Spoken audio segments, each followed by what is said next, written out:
then you can speak.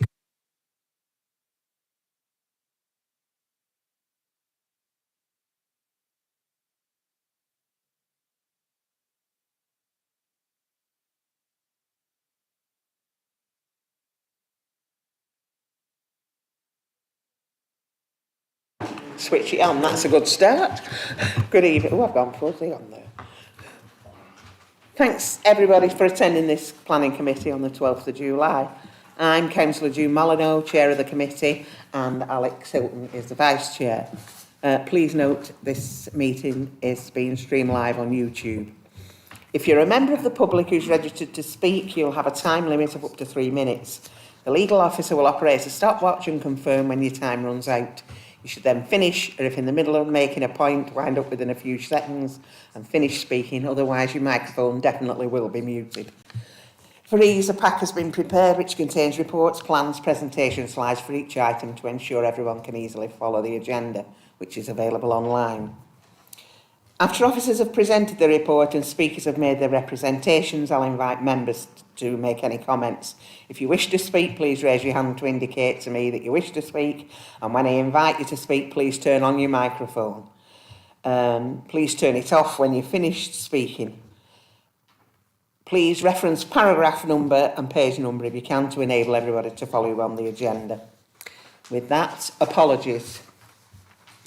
We have apologies from Councillor Keith Idden. Thank you. That's noted. The minutes of the 14th of July Planning Committee, pages 3 to 6 in your pack. Somebody, thanks, Councillor Beaver. Propose. Somebody second. Thanks, Councillor Whittam. All those in favour, please show. Thank you. That's okay. Any declarations of interest? Next. Hang on, there's two of you shouting here. Councillor Boardman. Thank you. Councillor Heaton. 3J. Thank you. Okay. Planning applications to be determined. The Director of Planning has submitted 7 items to be determined tonight. Plans to be considered will be displayed at the meeting or may be viewed in advance following the links. For the benefit of the public here tonight, the speaking arrangements for planning are as follows.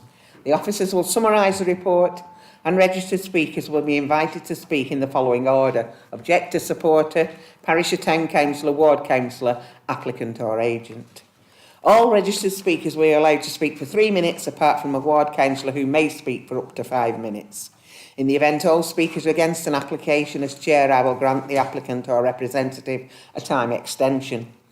I would respectfully ask members of the public who have not registered to speak to remain quiet throughout the proceedings, and can you make sure all your phones are turned to silent, please? I've done mine. With that, we will go on to the reports. Item 3A, Botany Bay Canal Mill, pages 7 to 80 on your agenda, with an update on your addendum. Ian Crossland's going to present this item, which is planning permission is granted. I've got a registered speaker, the applicant Mark Adams. Ian, can you present the report, please? Yes, thank you, Chair. This application is a hybrid application seeking detailed and outline planning permission for the development of 10 buildings comprising 33 individual units. Full planning permission is sought for the erection of 8 buildings comprising blocks C to J for light industrial, storage and distribution and general industrial uses, including retention and improvements to the existing vehicular access into the site, in internal roads, landscaping and infrastructure. Outline planning permission, with all matters reserved except for means of access, is sought for buildings comprising Block A, which would be for food and drink uses, and Block B for general commercial business and service uses. The application site comprises land either side of Canal Mill at Botany Bay, which is within the settlement area to the east of the M61 motorway, and between that and the Leeds and Liverpool Canal. The land's allocated for employment uses within the Chorley local plan, and therefore the principle of the development is acceptable. The proposed development would be visually prominent when viewed from the Canal motorway and A674 and the higher ground to the east up to Blackburn Road. The proposed units are large in scale and mass, and the development would have the appearance of a modern industrial estate. The height of the units would be greatest around the area of the mill, and whilst the peripheral landscaping would be retained and enhanced, it wouldn't screen the development in its entirety, although it would soften the views from the canal side.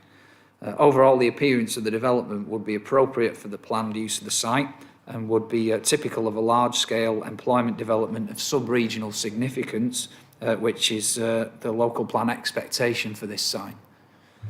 The application site is a significant distance from the nearest residential properties, such that the physical presence of the proposed units would result in no harm to the amenity of residents. A noise survey has been submitted in support of the application, which has been considered by the Council's Environmental Health Officer, and they've raised no objections on that basis. Highway impacts of the development have been assessed in great detail by Lancashire County Council, Highways and National Highways in relation to the motorway and the motorway junction. The impact on the local highway network would be significant. However, it's considered that the impact on the capacity of the highway network can be mitigated through a package of measures to be secured through conditions, a Section 106 agreement and through the Section 278 process. On this basis, the highway impacts of the development are considered to be acceptable and can be managed. Drainage impacts have been assessed by the lead local flood authority and are considered to be acceptable subject to the provision of a detailed drainage plan. The impacts on designated and non-designated heritage assets has been assessed as acceptable when balanced in relation to the benefits of the development. Ecological impacts are limited and can be mitigated against through on-site landscaping and via off-site improvements where necessary. All other matters are acceptable subject to conditions and are covered in detail within the committee report. Overall, the application is considered to be acceptable in accordance with the policies of the development plan and is recommended for approval subject to a Section 106 agreement and the conditions set out on the addendum. Members should note that the approved plans list has not yet been populated with the plans that have been submitted by the developer and have been available to view throughout the process on the council's website. But unfortunately, time's been taken up with the public inquiry today, so we haven't had time to populate what is quite an extensive list of detailed plans, and it's requested that these be agreed by the director in consultation with the chair and vice chair following the meeting, if there's a resolution to approve. Thank you, Chair. Thanks, Ian. Mark, do you want to speak now? Chairman, Vice Chairman and members of the committee, thank you for allowing me to present to you in support of our planning application. I'm Mark Adams, Head of Development and Construction at FI Real Estate Management, and we are the applicants and developer for the Botany Bay proposal. You'll all know this landmark site well. Once a working mill, in more recent years it became a visitor attraction focused on food and drink and leisure and factory outlet shopping issues. A few years ago, we secured planning permission for a larger factory outlet shopping development at the site. Unfortunately, the retail market then went into freefall, making that scheme unviable. As a business, we made a conscious decision to focus on developing, constructing and operating high-quality employment parks. In recent years, we've been successfully pursuing this on many sites throughout the UK, with more than 5 million square foot of new build industrial development in our pipeline. Your local plan, based on the historic use of the site, allocates it for employment development. In this regard, we are therefore bringing this important site back to life in line with that plan. It's fair to say it's taken longer than we'd hoped would be the case to get this application in front of you tonight for determination. This in the main has been caused by the need to successfully address and win support on a number of technical matters. These are now resolved.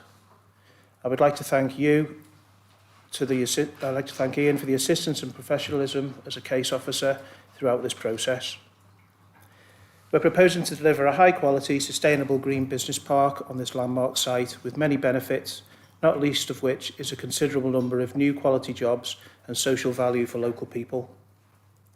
These will be as a direct and indirect consequence of the proposed development, including during the construction stages.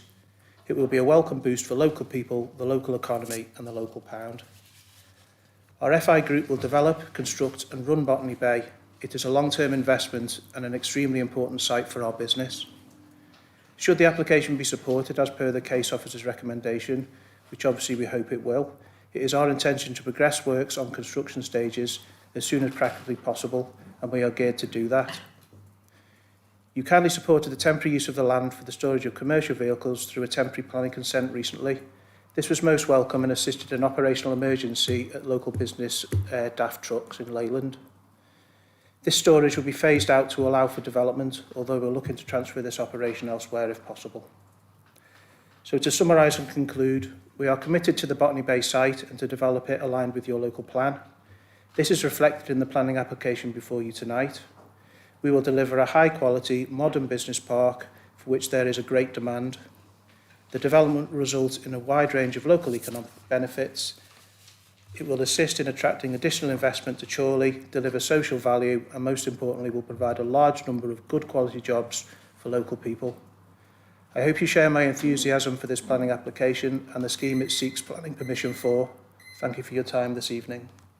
Thank you. Good timing. Over to you, members.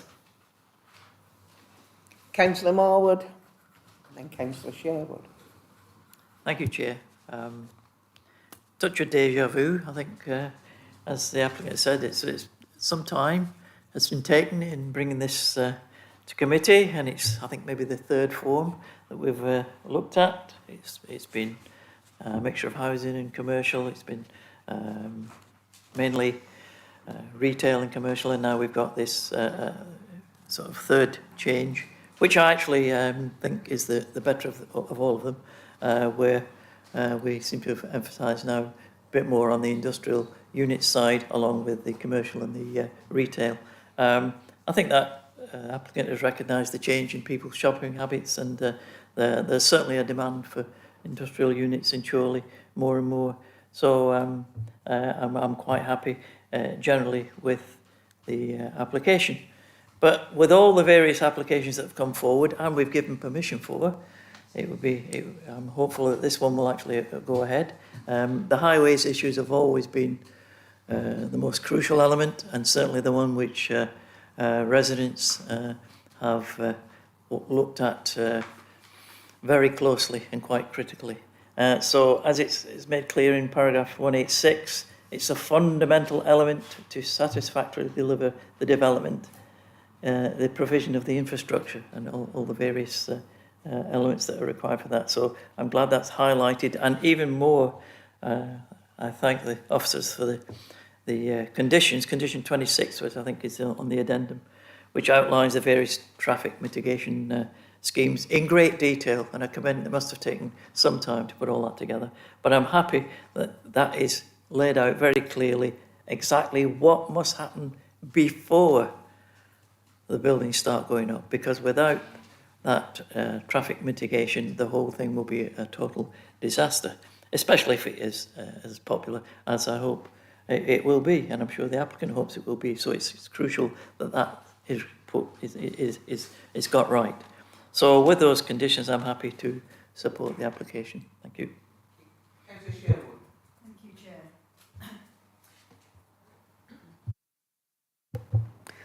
Chair. Reading the report and listening to the officer's presentation, it is difficult to challenge the planning application. It meets the uses identified by policy EP1 of Chorley's local plan 2012-26, and the site is allocated for employment development. The mill within the site was previously used for multiple retail outlets, which resulted in an increase of traffic to and from the area, and the area itself consists largely of hard surface land. In the past, there's been planning permission granted for a hotel, a nursery, retail floor space. Paragraph 240, the site also had approval outlined for a planning application for both residential and employment development, which would contribute to large economic growth. Even in the past few weeks, retrospective planning permission was given for the storage of commercial vehicles for a period of 2 years. However, apart from the retrospective planning permission being given, none of the previous proposed developments have come to fruition. The only one that did was initiated before planning permission was given. Paragraph 226, there was no detailed landscaping plans, and the proposed plans indicate a net loss of biodiversity.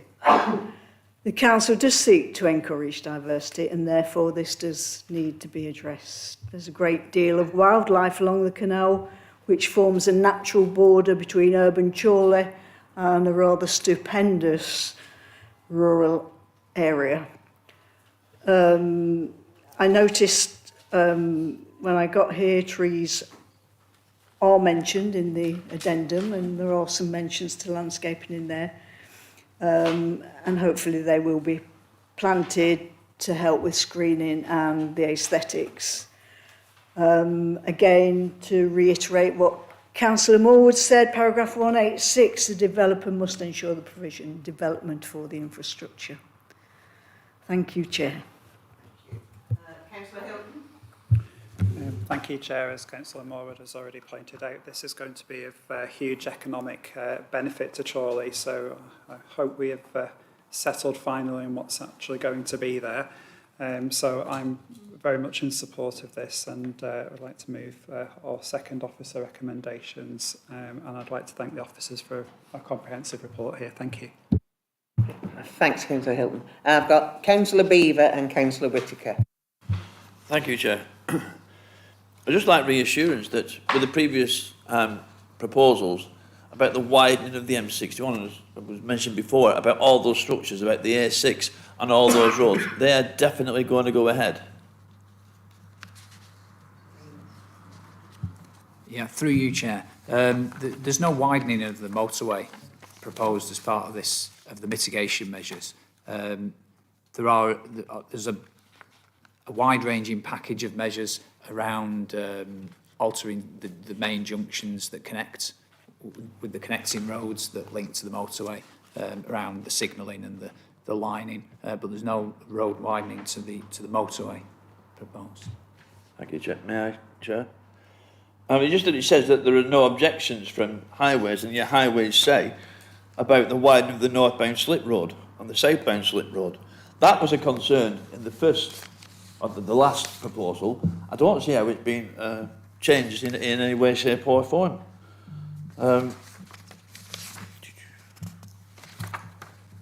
United Utilities, the site should be drained on a separate system. Just a bit concerns about flooding, because it's going to be done on one system. Is it going to be done on two systems? The lead local flood authority say that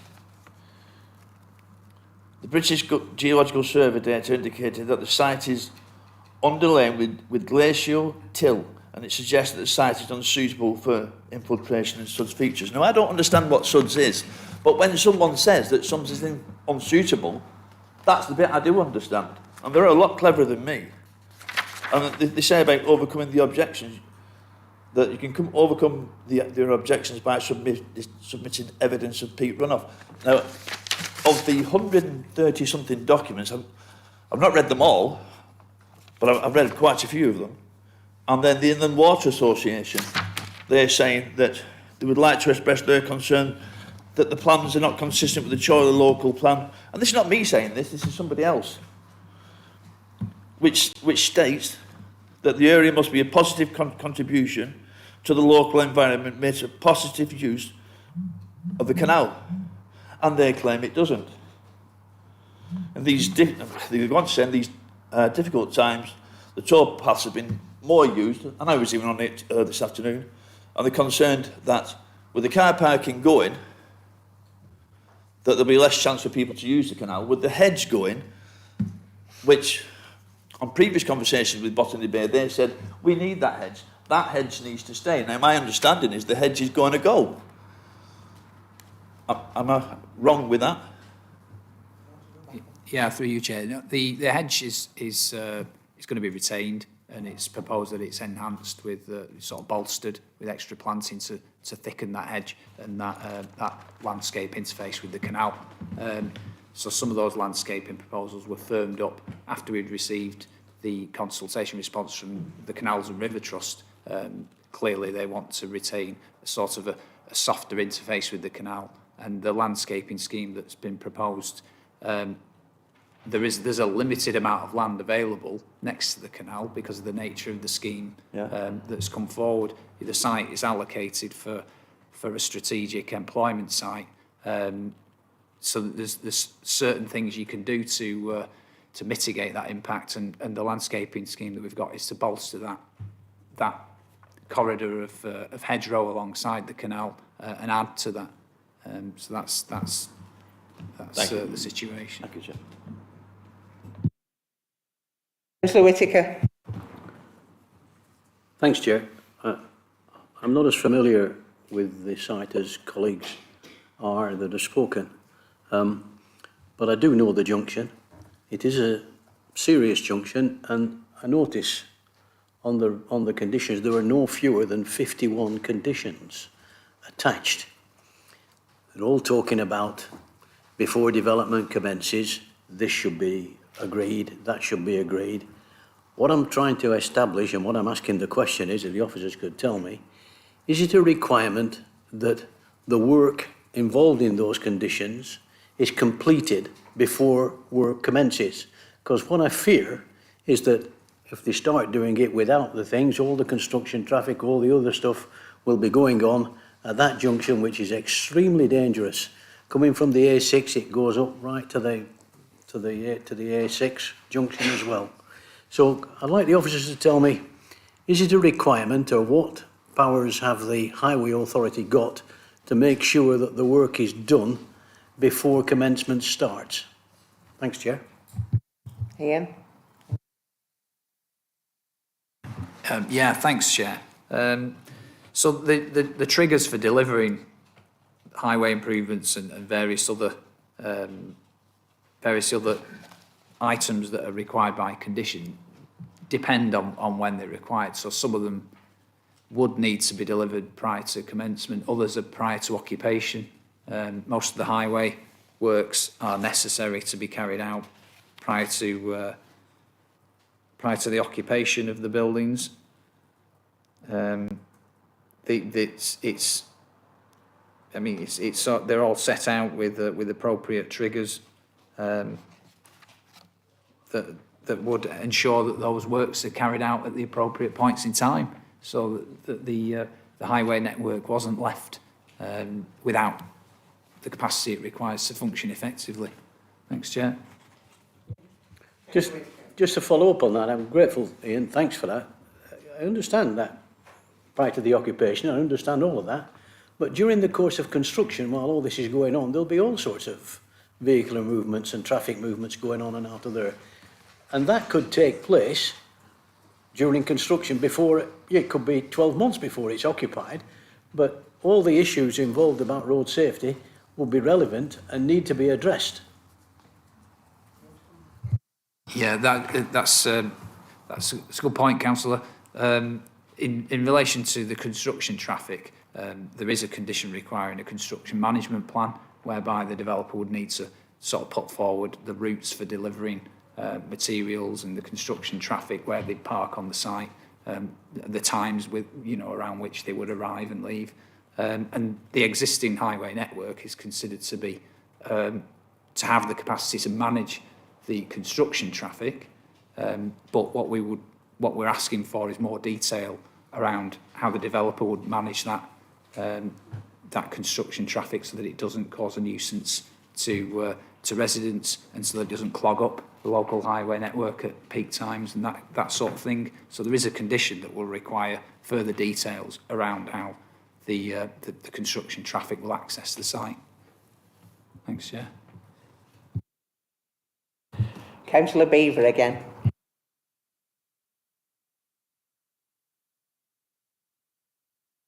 The impact of the traffic's going to cause, because on one of the paragraphs, the highways say that they're aware of a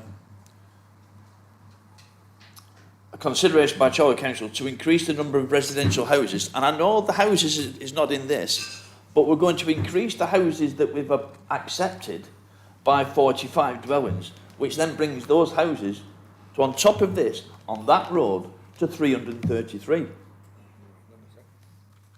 Ian, you want to come in? Yeah, thanks, Chair. There are mitigation measures set out for the housing as part of that application that was approved. Obviously, this application stands alone and requires an extensive package of mitigation measures, as was required of the retail development that went before it. And that has been considered. The local highway authority and National Highways have considered the other committed developments in the area that could come forward and the potential impact of all those things happening at the same time. Thanks, Chair. Okay, everybody? I've had a proposal. I'm not sure if I'd had a seconder or not, because somebody just from Councillor Morwood. I second it. Oh, you seconded it, yeah. I've got a proposal and a seconder. Sorry, I've not written that down. So, can we move to the vote, please?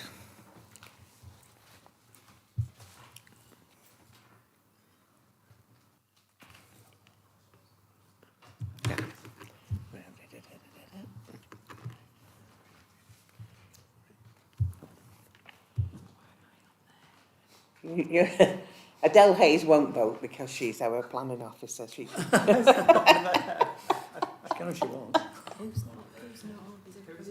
Councillor Beaver. Oh, yeah, you've just done it. Okay.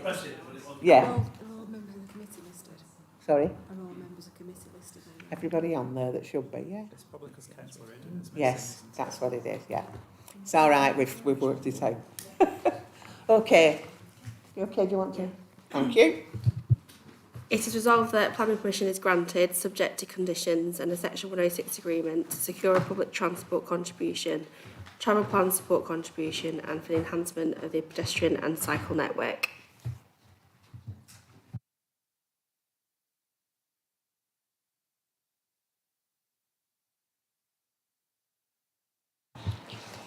Okay, moving on to item 3B, 122 Chapel Lane, Coppull, pages 81 to 100 with an update on your addendum.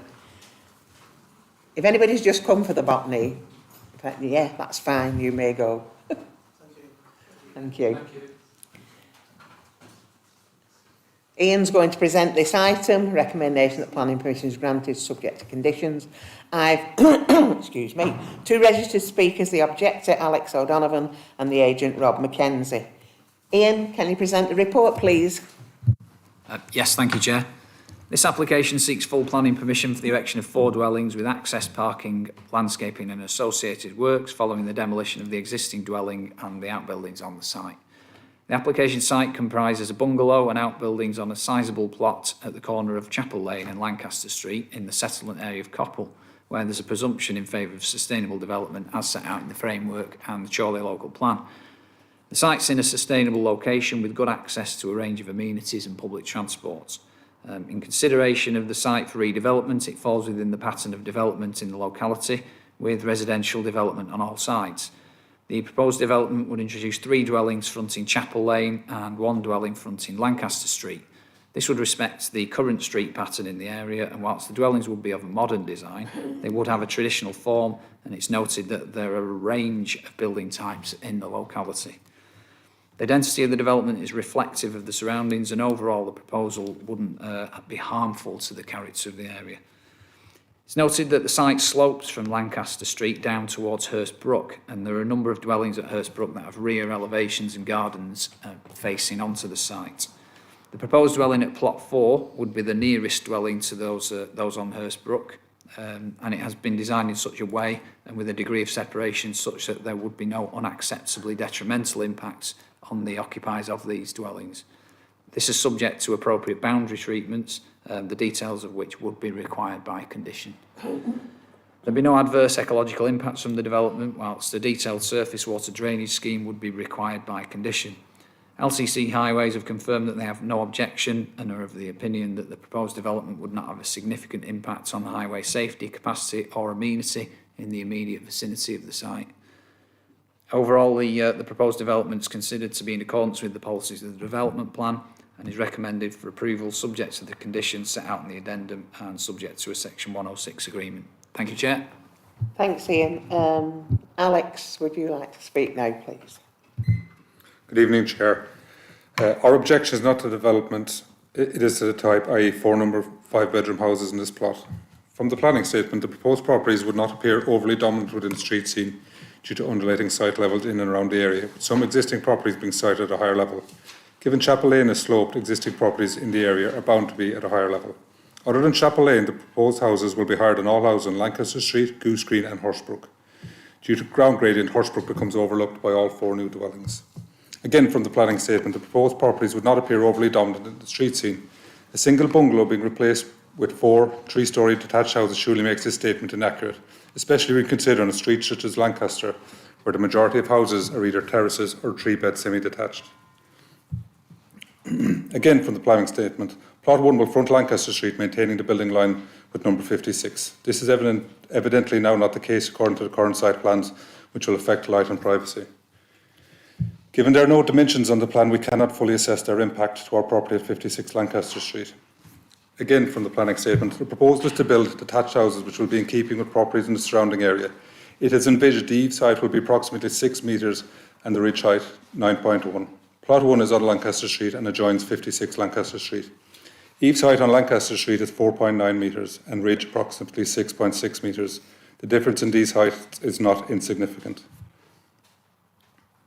Concerns over traffic issues, speed and visibility when turning from onto Lancaster Street, Chapel Lane, which will be further impacted by houses, driveways, on-street parking and Chapel Lane. Parking being a big issue in Lancaster Street at school drop-off collection times. Further to the above concerns with the application, we have concerns about how the development is being managed, with works having commenced some time ago, including demolition works. Already we've had debris landing on our property with no advance notice or communication regarding works commencing, no clean-up performed. Asbestos sheeting stacked against the boundary wall, no communication in advance of asbestos removal works. Our boundary wall has been damaged, no communication when this will be rectified. We have had no issues with our boundary until this point.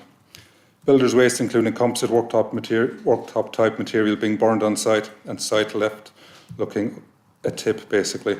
Given that the council is the approver here, what will they be doing in terms of dealing with ongoing issues? I'm yet to hear back from the council regarding property damage which occurred and was reported on the 6th of the 7th, 2022. We've already had 4 weeks of noise and disturbance prior to the application being granted. Thank you, Chair. Rob, do you want to speak now, please? Good evening all. I speak tonight on behalf of the applicant, Mr Banks, for the construction of 4 dwellings following the demolition of an existing dwelling and outbuildings at 122 Chapel Lane, Coppull. Although we have not been involved with the design of the scheme, it is clear to us that this scheme has been very well thought out to ensure that the proposal is policy compliant whilst also providing aesthetically pleasing houses in a sustainable location without building on greenbelt land. The application is being heard this evening following a number of local objections to the scheme. The applicant has, over the past few weeks, visited many of these local residents and discussed any concerns with them. I am informed that the applicant has worked tirelessly with the case officer over the past few months to ensure that the scheme can be supported by the council tonight. The applicant recently purchased a derelict property which has laid empty for over 12 years. The site previously has had planning consent for 4 houses granted in 2017, which has now lapsed. It is pleasing to see a local developer working with the area to provide much needed houses. Furthermore, it will also be good to see the derelict cottage, which has been recently vandalised, demolished to prevent any further antisocial behaviour occurring. Having carefully read the case officer's report, he has provided a very detailed review of the proposal, stating that it accords with the development plan, which supports infilling of plots within urban areas. It is also clear that the erection of 4 houses will have a positive impact on the local area and contribute to the 5-year housing land supply. The site is located in a sustainable location with access to amenities and transport links. The development is in keeping with local housing, and the abnormally large garden provides adequate space. It provides adequate space for 4 houses, including gardens and driveways. The streetscape will be much improved for those living locally and those travelling past the site. This has been recognised by both the case officer and the parish council. A number of different housing types are commonly located around the area, and the proposal is consistent in terms of scale and design of these. The officer states that development will contribute to the character of the area and provide much needed houses within the Coppull area. The applicant and the case officer have carefully considered the impact on neighbours and have ensured the houses provided enough adequate separation distances between the properties and the existing houses. The pro rata density of 20 houses per hectare is seen as low and consistent with the locality, with many new housing schemes providing significantly more houses per hectare. The application therefore complies with policy BNE1. Overall, it is considered that the proposed development would not have a severely detrimental impact on the character of the area. In terms of the merits of the application, the case officer has clearly stated that he is happy that the proposal is compliant in terms of both the NPPF and also local policy, and has recommended the application for approval. I therefore respectfully request members to approve this application in line with their planning officer's recommendation. Thank you. Thank you. So over to you now, members. Councillor Heapey, Councillor Whittaker. Thank you, Chair. I know the site reasonably well, being in the next village. I've been around that way many times.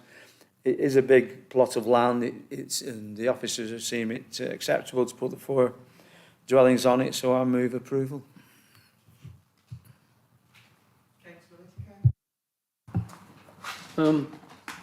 Thanks, Chair. I know some of the comments. Coppull Parish Council, for example, appears to be excessive. The number of developments appear to be excessive on the site, and I certainly picked that up from the resident that was making the comments. And it's very difficult to see the density on the plan that's shown with the papers. Have the officers got any indication of a layout that we could see? Other than all we've got is a red outline. Through you, Chair. It should be on the presentation that's been circulated, isn't it? Sorry? It should be on the presentation, Councillor, is it? The site plan? In the pack. Forgive me? It's on page 95 of your pack, Councillor Whittaker. Councillor Whittaker. Thanks, Chair. Appreciate that. Apologies because I hadn't done my homework.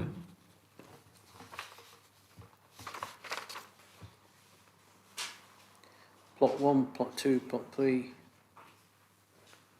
plot 4. Well, I don't know it as well as other people do. I would say that looks a little bit excessive, but I don't know it well enough to propose anything else other than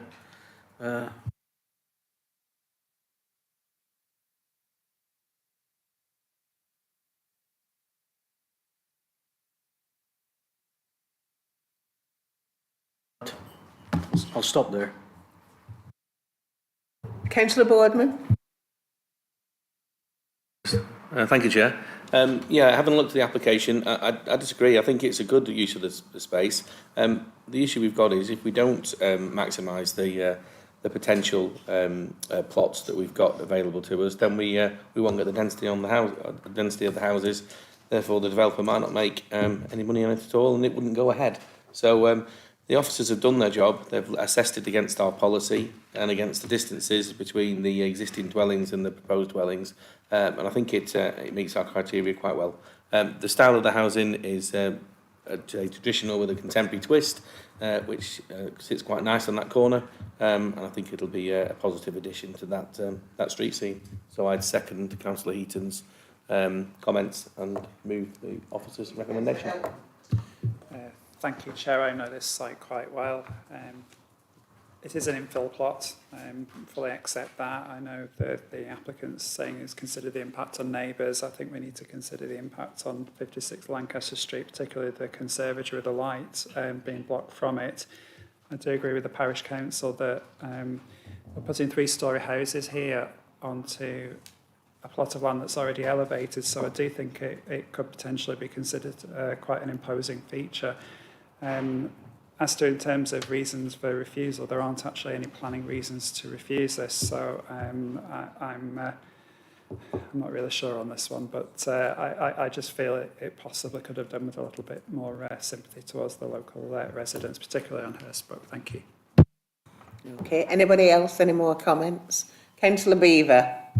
Thank you, Chair. Yeah, I've just had a quick look on Google Earth, and with regards to page 95, if we're looking at that layout, if you look at 56 Lancaster Street, the houses that are being built are no different to what the house, as in how far they are apart, the density of them, they're very similar to it.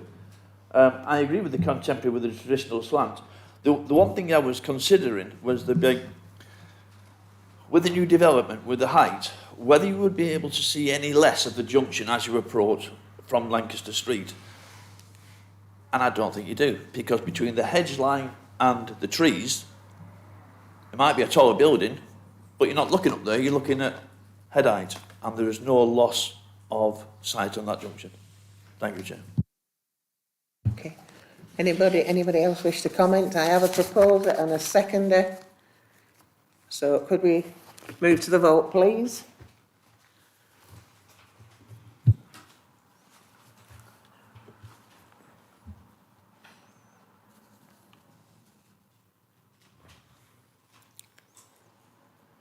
Okay. Okay.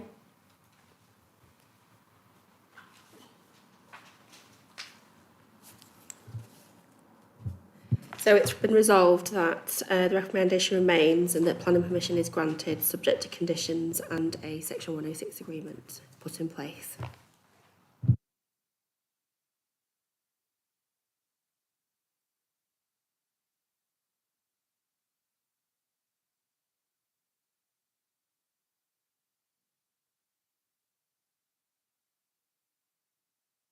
We'll send for you when we...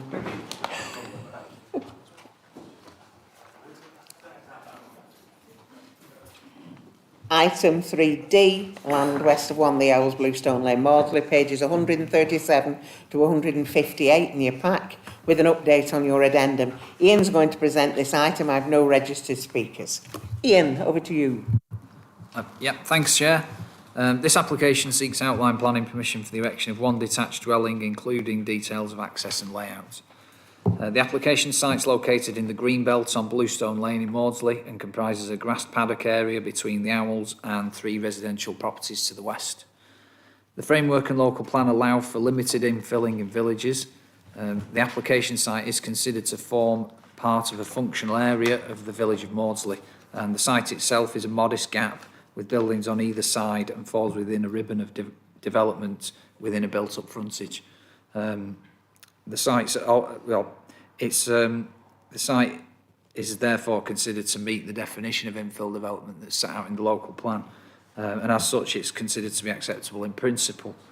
In consideration of the proposed siting, it's anticipated that a dwelling could be designed that would be harmonious in the context of the street scene on Bluestone Lane and in relation to the surrounding area and buildings, and also that a dwelling could be designed that wouldn't be harmful to the amenity of nearby residential occupiers. There'll be no adverse ecological impacts from the development subject to the retention of the hedge and wall, whilst a detailed surface water drainage scheme would be required by condition. LCC Highways have confirmed that they have no objection and are of the opinion that the proposed development would not have a significant impact on highway safety, capacity or amenity in the immediate vicinity of the site, and overall the development is considered to be in accordance with the policies of the development plan and is recommended for approval subject to the conditions set out in the addendum. Thank you, Chair. Thanks, Ian. Over to you, members. Thank you, Chair. It's in the green belt, and as the officer states,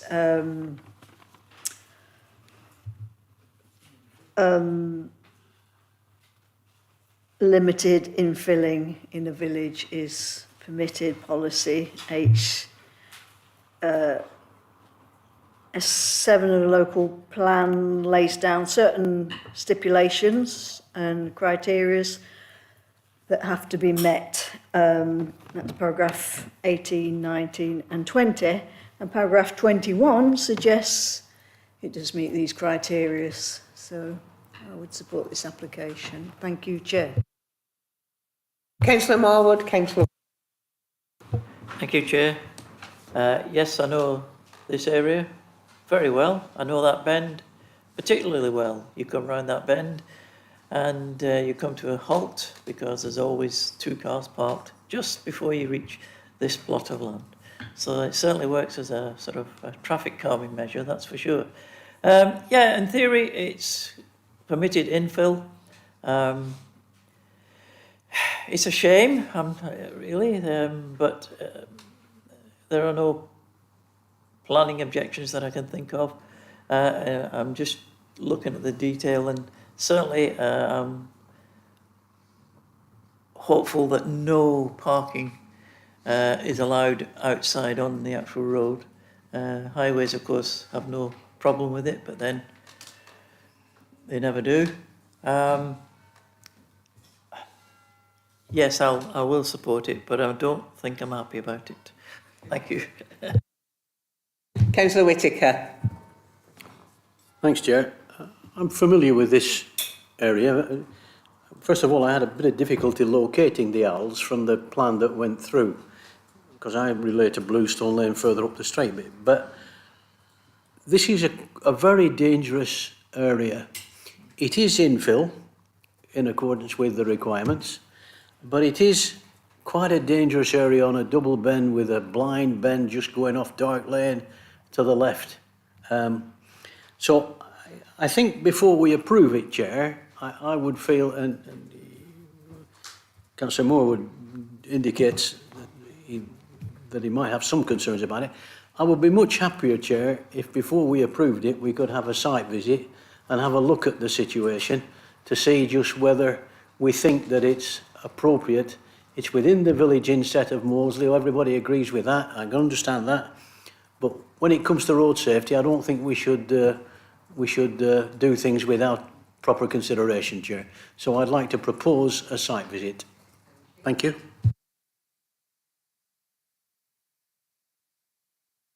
Thank you, Chair. I don't know the area. I do have concerns, as Councillor Morwood has said. Highways often don't make comments. Very rarely do they make comments. And seeing Councillor Whittaker has concerns about road safety, I'm quite happy to second his recommendation for site visit. Anyone else wish to comment? Councillor Heapey. Well, if you read the report, Chair, on the highways have no objection. They're professional people. So us going looking at it, what we're going to see, I think that's pointless. I think we should make a decision here and now. So I don't know if somebody actually proposed the recommendation. But Nobody has yet. Well, I'll second it. Nobody's proposed it yet, I don't think. Well, I'll propose that we accept the recommendation. I can't see any point in going on a site visit towards a road. Okay, thanks. Councillor Hilton, did you want to speak? Yeah, thank you, Chair. I know that Highways have said everything is okay here, but they said that about Charter Lane. Sorry, can you hear me now? I'm saying Highways have supported this, but they supported the development in Charter Lane in Charnock Richard, which was quite clearly inappropriate when we had a look on the site visit. So having said that, looking at this, I don't have the concerns of traffic that others have mentioned this evening. This is clearly an infill plot, and yeah, I'm quite happy to second officer recommendations on this one. Thank you.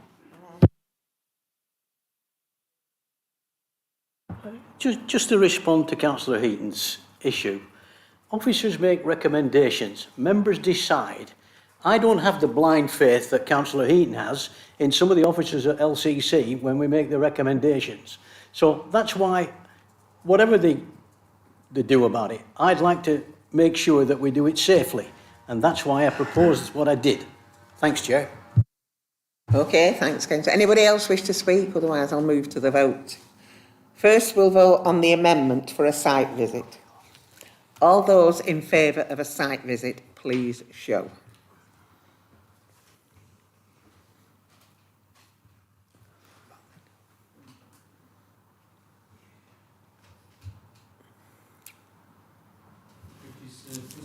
Me, I've not voted, I'm not bothered. I have. 1, 2, 3, 4, 5, 6. 6 for a site visit. So the Yeah. Okay. So we go site visit. No point doing the officer recommendation. Yeah, please.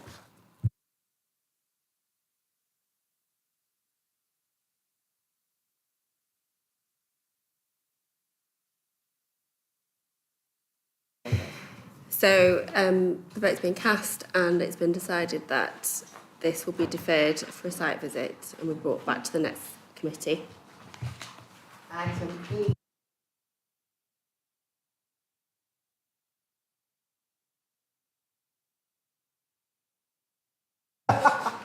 I knew there was something. You better thank Councillor Beaver because I'd forgot to fetch you back.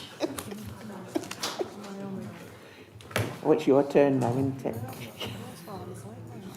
So, item G. Okay, councillors. Lower House, Fold Farm, Heapey, pages 159 to 192. Adele's going to present this item for planning permission. Is granted subject to conditions. I've no registered speakers. Adele. Thank you, Chair. Good evening, everybody. Good evening.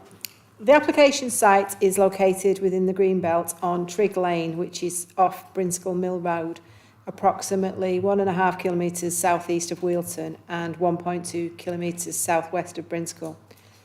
The site is occupied by a complex of different buildings comprising dwellings, stables, storerooms, paddocks and other associated hardstandings and buildings which together make up a large and well-established livery and stud business.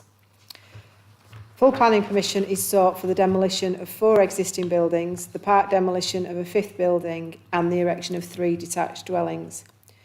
One of the proposed dwellings would be located to the east of an existing dwelling, Bluebell Cottage, following the demolition of 3 existing buildings in this location. The other 2 dwellings would be located approximately 40 metres to the northeast on an existing paddock area, just beyond where the largest of the buildings to be demolished in terms of overall floor area is currently located.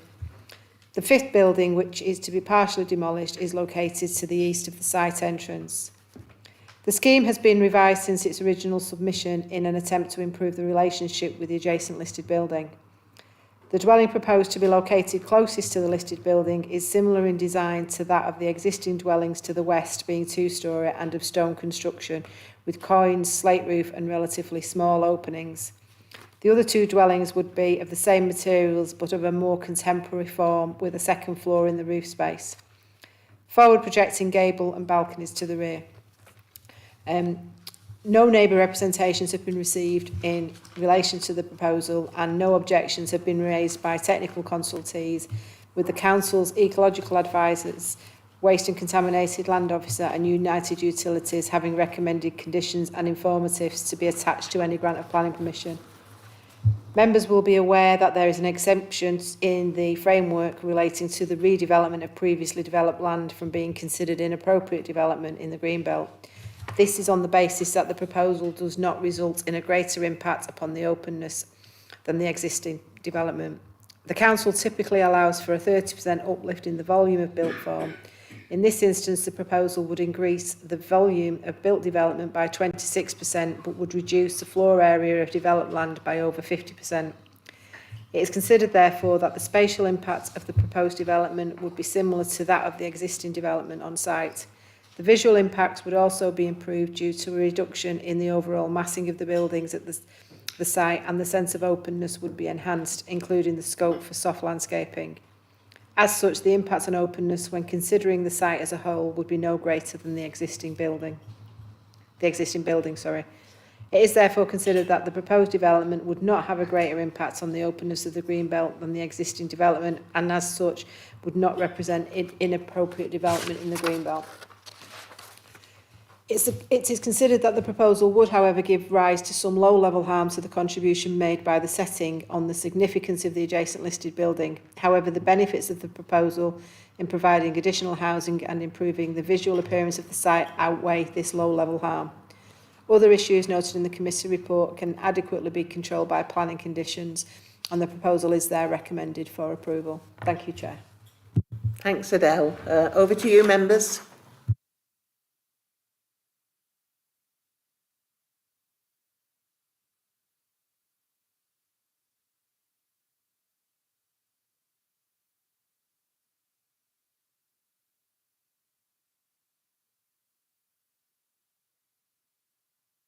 worked within, thank you for turning me on, and they have worked within the 30% uplift limitations that we've been working with for a number of years now. So they're a nicely designed property. They're well spaced out on the plot, and I have no issue with it. And I'd like to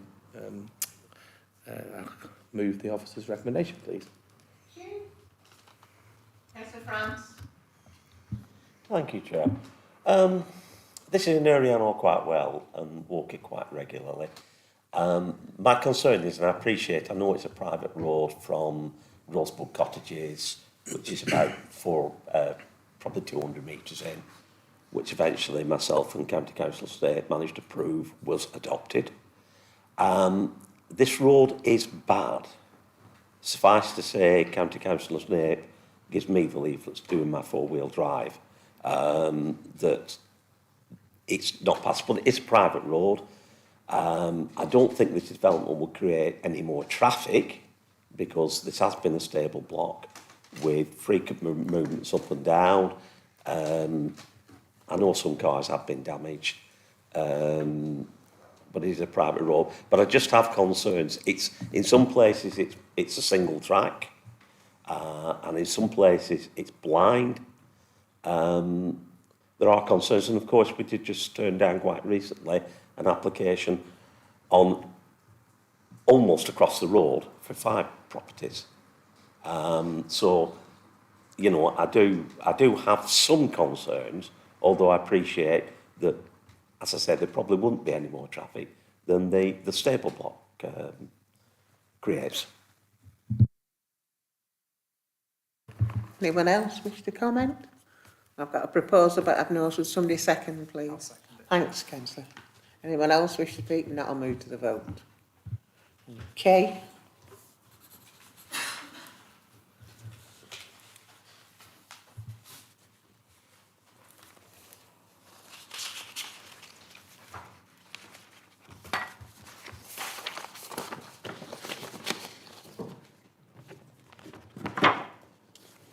Yeah. So the vote's read and it's been recommended that planning permission is granted subject to conditions. Thank you.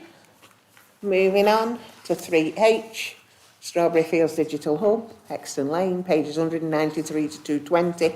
Ian's going to present this item. I have no speakers. Ian, can you present the report? Yeah, thank you, Chair. This application seeks reserved matters consent for the appearance, landscaping, layout and scale of 3 warehouse-style buildings providing mixed industrial and employment units at the Strawberry Fields site on Euxton Lane in Chorley. Outline planning permission for the development of the wider site was granted in December 2015 and the development has since progressed across a number of parcels. The principle of the development of the site has therefore been established.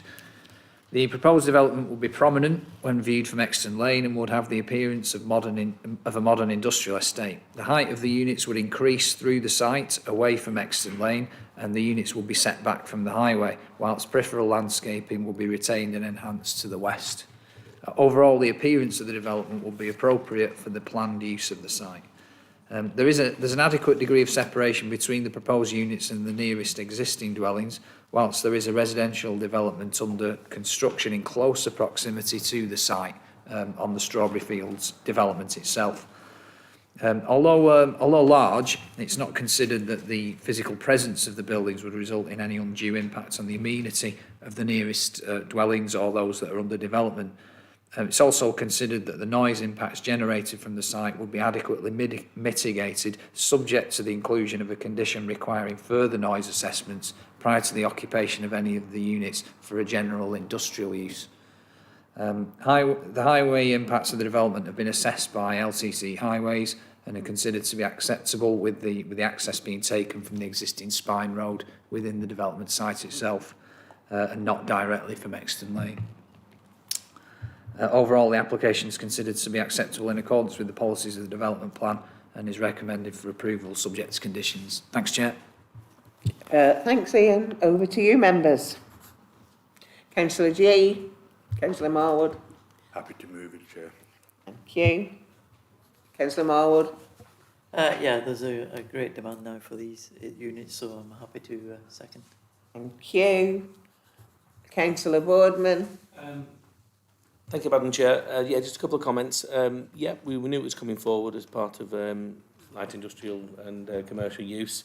It doesn't make the situation on the junction any better. That junction is an absolute nightmare at certain times in the day, and I'm sure this will add to the ever-increasing issues that we see on that lane.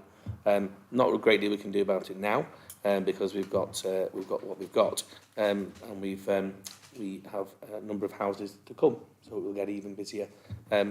Yes, agree and would happily approve this application, but I think we need to be mindful that the traffic and the volume of traffic will increase significantly. Okay. Councillor Green. Thank you, Chair. I'm happy to... Councillor Marlow. Sorry.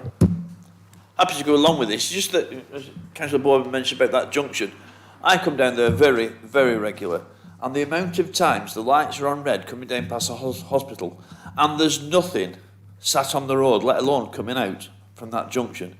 Is there anything that we can do within this proposal that we can look at those lighting systems? No. Councillor G. Yeah, just to clarify, those lights have changed now, and they're not on red all the time. Right.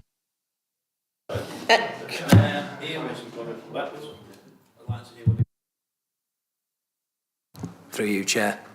Just in relation to the highway improvements, as the Chair said, we can't request those improvements through this application, and they were covered at the time of the outline application, which covered the entirety of the site and all the uses. Thanks, Chair. Was right.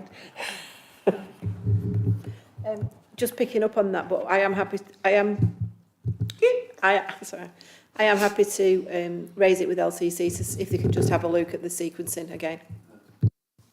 Okay. Can we move to the vote now?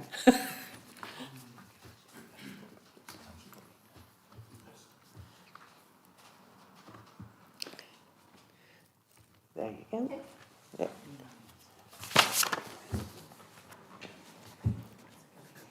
The votes are in, and it's recommended that reserved matters consent is granted. Okay. Moving on. Item 3I, 1 Bracken Close, pages 221 to 248. Adele's going to present this item. I've one registered speaker, the ward councillor, Councillor Nevitt. Adele, can you present the report, please? Thank you, Chair. This application seeks planning permission retrospectively for the change of use of the land to domestic garden in association with number 1 Bracken Close, including the installation of a concrete paving surface and the erection of perimeter fencing, which ranges in height from 2 metres to 2.1 metres high. The land is not designated as public open space, but does form informal amenity space as part of the original landscaping associated with the housing development of the former Reeves Lane Hospital. The remainder of the green space extending from Heather Close is, however, designated open space, but this is unaffected by the development. The application has been assessed under the provisions of policy HW2 of the local plan, and given that it relates to only a very small part of a wider parcel of amenity space, the development would not result in a deficit of amenity green space provision in the local area in terms of quantity and accessibility.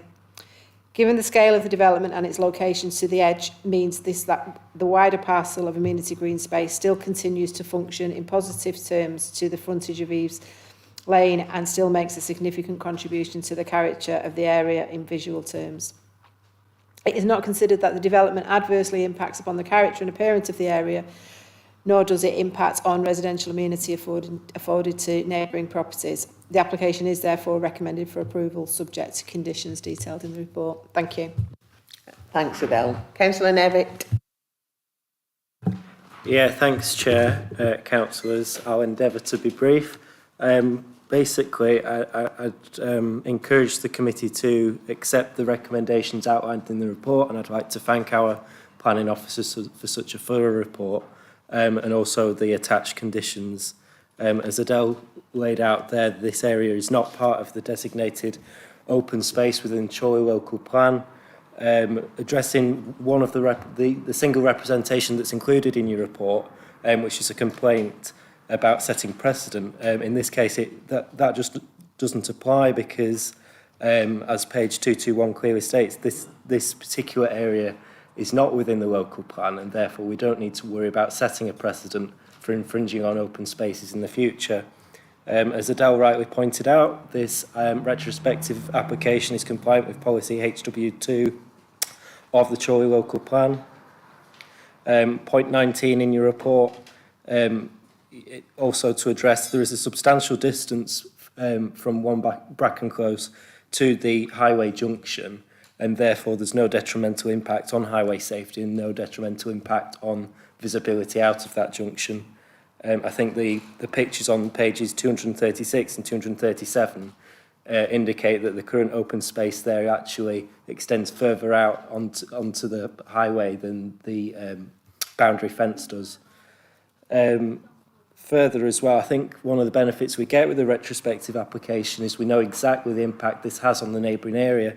And as a ward councillor who lives in this area, lives just around the corner, I can confirm that actually what the resident has done here actually improves the amenity of the area, because previously, I don't know if the pictures really do it justice, but this part of the open space is quite unkempt, it was untidy.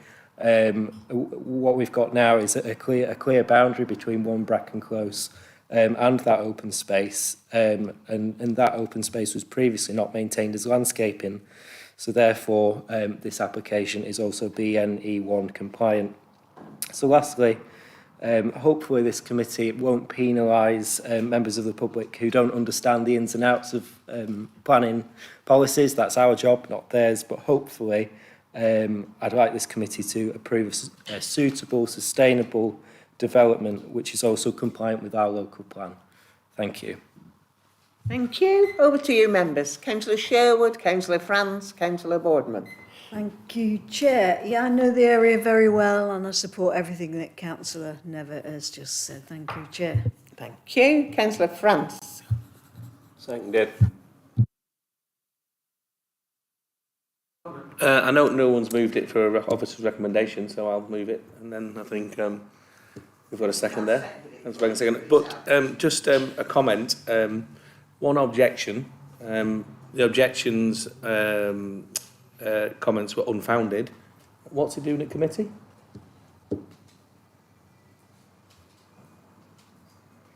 Question? Does it not delegated to the planning officers or the chair? An application like this? We took the decision to refer it to committee in this instance. Okay. Anyone else? If not, we'll move to the vote. Sorry, Councillor Moore, I couldn't see your hand. It was behind the box. Thank you, Chair. This has been quite complex and over quite a lengthy time. And I think it's probably come to committee because there was, I think for clarity's sake, it's a case of there was a lot of things going around and being bandied about that this was council land and which sold it off and various other things. This was private land and the applicant bought it fair and square off the landowner, which isn't Chorley Council, but I think that initially there was some thoughts that we had done this and therefore that's why there was such a hoo-ha about it. I don't like retrospective, whether they're good or bad, and yeah, okay, well, in this case it's not a bad one, but I still think that it would be good if we can keep pushing applicants to come to planning first, and perhaps I'll say hoo-ha, it's a bit old-fashioned phrase, but the hoo-ha that early on may have been less if that had been if the rules had been followed. Thank you.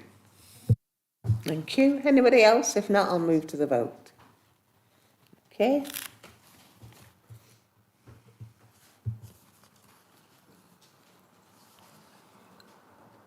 There you go.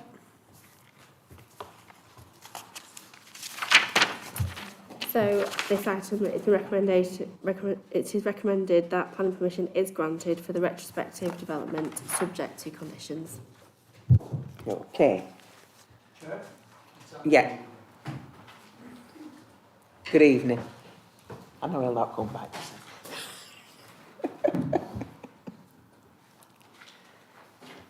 And finally, you've had a long wait, sorry. Item 3J, land opposite 37 Preston Road, Coppull, pages 247 to 266, with an update on your addendum. Adele's going to present this item and have one registered speaker, supporter, Rachel Prescott. Okay. Thank you, Chair. The application site is located within the green belt but to the edge of the settlement boundary of Coppull. The application seeks planning permission retrospectively for the erection of a stable block comprised of 2 bays. Members will be aware that new buildings are generally inappropriate development in the green belt unless they accord with the exceptions set out in paragraph 149. The development does fall within exception E of paragraph 149 as it comprises limited infilling in a village. Whilst the site is wide, it is narrow and is surrounded by built development either side and to the opposite side of Preston Road. Recent appeal decisions have determined that the gap does not necessarily need to be small in width when taking into account the depth of the site and the prevailing character of the area. The site also has a visual and functional link to the settlement. It should be noted that exception E does not have a test of openness or whether or not there is conflict with the purposes of the Greenbelt, which may be applicable in other exceptions. No adverse impacts on neighbouring community are identified and the proposed development accords with the provisions of the Rural Development SPD in relation to equestrian development. It is recommended that planning permission is granted, subject to conditions that are detailed in the addendum. Thank you, Chair. Thanks, Adele. Over to you, Rach. Am I on? The building is a single timber frame stable measuring 4.8 metres wide and 2.7 metres high, which is non-permanent and can be moved easily with hooks that are attached to the base. The stable is placed on a concrete base that has already been left by a previous building. The stable is hidden well by hedgerows and mature trees and is accessed on foot by the gateway on Preston Road. No vehicle access is required. The stable is there to provide shelter for 2 Shetland ponies who are unable to be confined to a stable for any long period of time.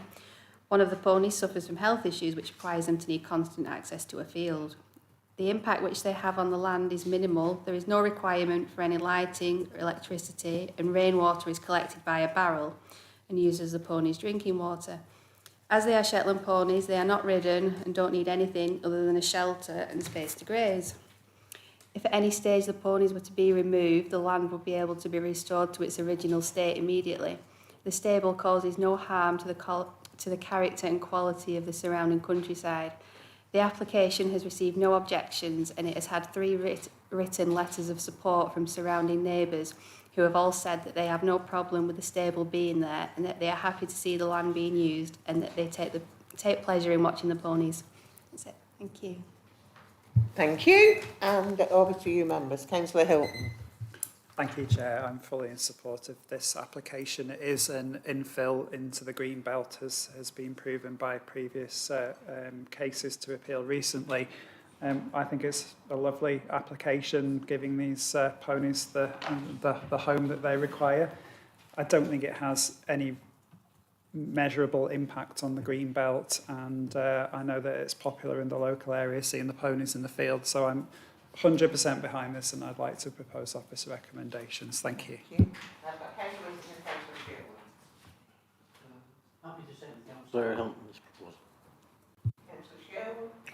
Yes, I'm happy to go along with this. The only comment I would make is I think it's unfortunate that this is a retrospective planning application in a greenbelt area. Thank you. Anyone else wish to comment? Councillor Marwood. I'll be very quick. And just in fairness, and as Councillor Sherwood said, it is retrospective, and it doesn't matter if the neighbours are happy. It's the planning committee, the planning and the officers that have to be happy. So again, we push. Come to us first, and we saves a lot of problems. Thank you very much. Okay. That's okay with everybody. I'll move to the vote.